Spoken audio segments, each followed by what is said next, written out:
Fisheries employees union Gwadar unit का हंगामी इजलास फिशरीज ऑफिस में मुनक्किद हुआ, जिसके बाद एक एहतजाजी मुजाहरा भी किया गया। मुजाहिरीन ने अपने हाथों में प्ले कार्ड्स उठा रखे थे जिन पर महकमा फिशरीज के हक में मुख्तलिफ नारे दर्ज थे।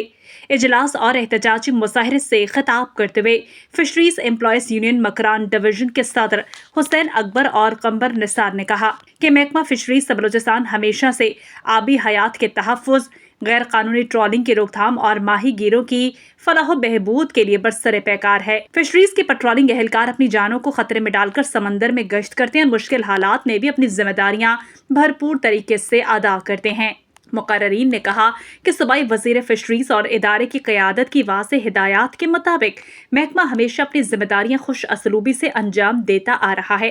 तहम इदारे के अंदर मौजूद कुछ अन्नासर की बेबुनियाद इल्ज़ाम तराशियों से एहलकारों के हौसले कमज़ोर नहीं होंगे, बल्कि मज़ीद तनदही के साथ अपने फ़राइज़ सर अंजाम देते रहेंगे। उन्होंने एक गैर मकामी शख्स की जानिब से महकमा फिशरीज पर लगाए गए इल्ज़ामात को मुस्तरद करते हुए कहा कि यह शख्स अपने फ़राइज़ से गैर हाजिर रहकर न सिर्फ इदारे की साख खराब कर रहा है, बल्कि एक खुद साख्ता यूनियन के जरिए गलत प्रोपेगेंडा फैला रहा है।